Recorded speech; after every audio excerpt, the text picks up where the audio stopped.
three stories because I read these stories and I'm like, oh my gosh. Again, it's the laity, but we won't get to the first one's not about how the laity helped Holy Mother Church clean up its a house. But the first story I want you to talk about is about a father and his wife and kids. Can you share that with us, please?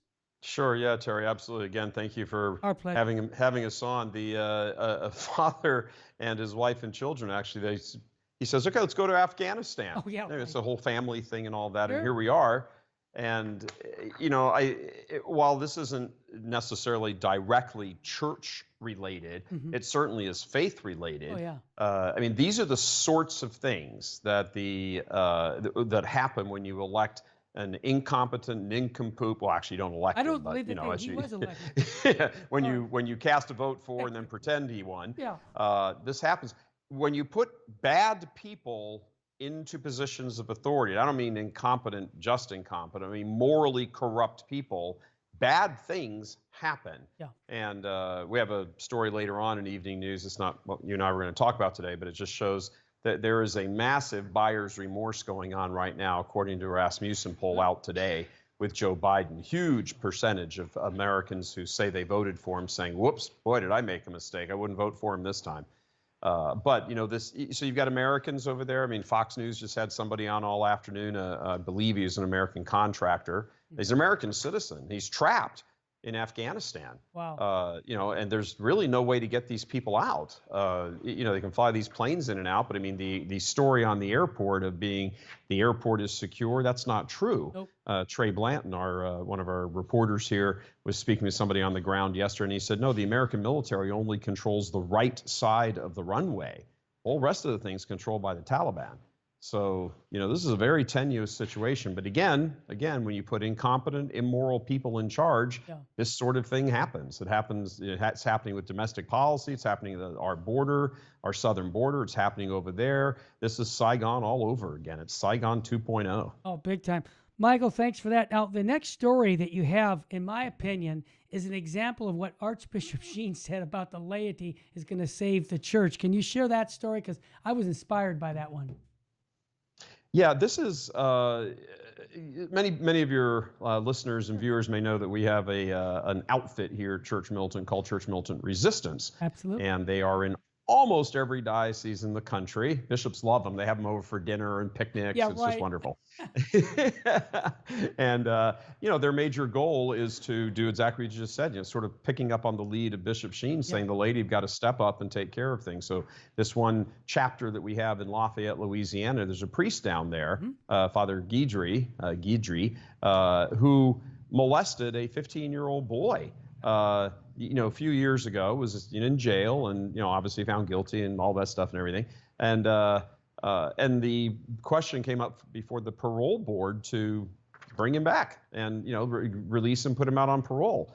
And the Church Militant Resistance, along with other people, but Church Militant Resistance sort of spearheaded the move there and just flooded the judge and the parole board with all sorts of letters saying, don't release this guy. He's not remorseful. There's, you know, this guy's he's a child rapist. Why would you even consider putting this guy back out on the streets?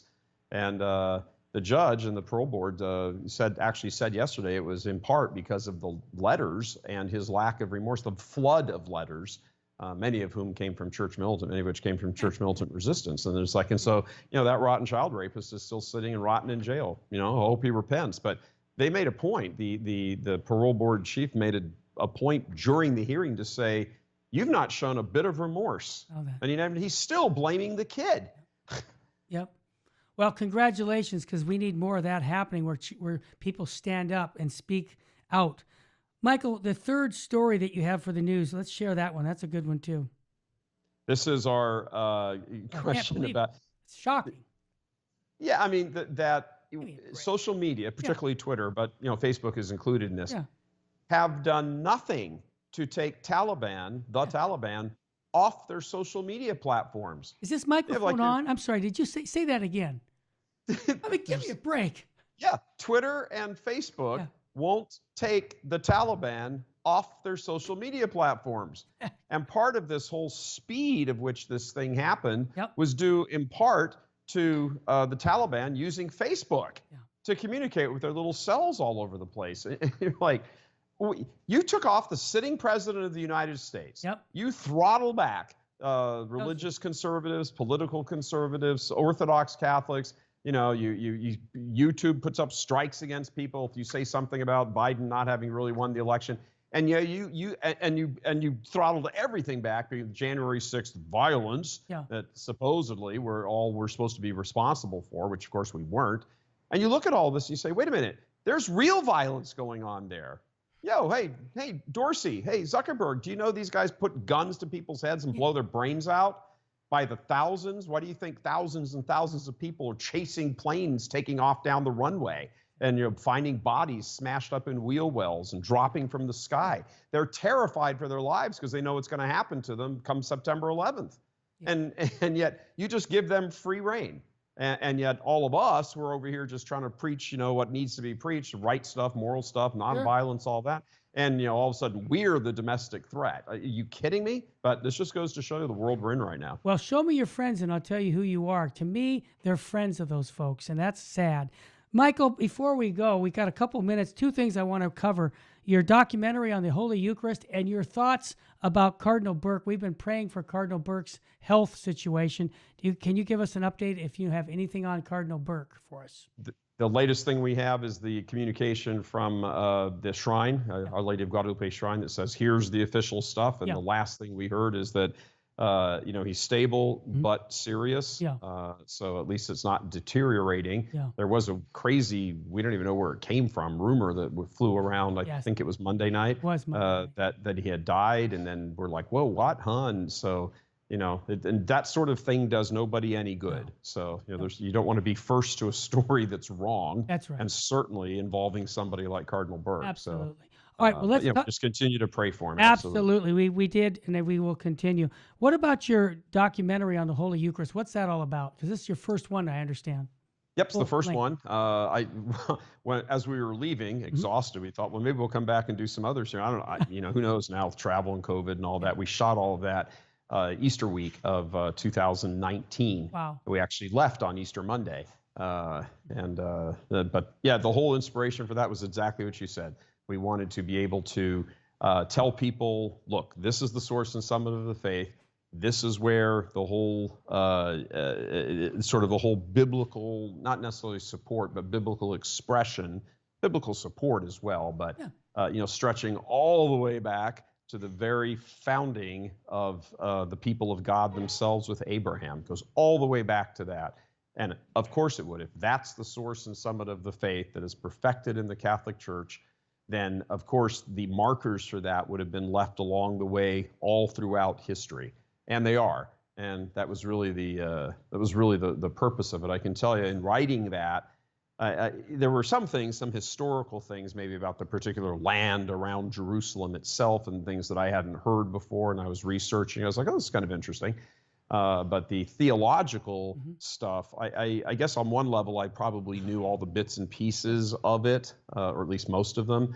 But when you sit down and sort of start putting it all together into a single narrative and you start seeing all of those connections being made, it really becomes very moving. I had to stop. I had to stop quite a few times writing it because I started crying. It was just so beautiful. Not my writing, the truth behind it. The truth's behind the faith. It was just so beautiful. I had to stop. I had to stop and just kind of push away. Sometimes when you talk about the awe, the awe that you sort of experience in God. I mean, can you imagine what heaven's like if even here you just look at a sunrise or sunset and all of that business is going on inside your soul, and that's just creation. Imagine what the Creator is like. Michael, I want to also give a plug to Church Militant. I get nothing out of this, folks, other than knowing that I support the mission of the church, and that is for folks to get all the resources that you have at Church Militant. How can they sign up as a member of Church Militant? What's the simplest way? Go straight on to churchmilitant.com, and you'll see a little thing up there that says premium. Just click on that little box and it'll open up and you become a premium member for $10 a month and you have access to all of the most. You can't even go buy lunch today for $10. Folks, are you kidding me? This is, it's not much money. I get it. For $10, you're going to get resources that are going to be out of this world. But not only you're going to get the news. I don't miss a day without watching the news while I'm walking or doing my chores because I want to hear what's going on. And you know what, Michael? I have to say this. People are going to get mad at me. I'll just be honest with you. I trust what Church Militant is putting out is the truth, not anything made up or any kind of a twist.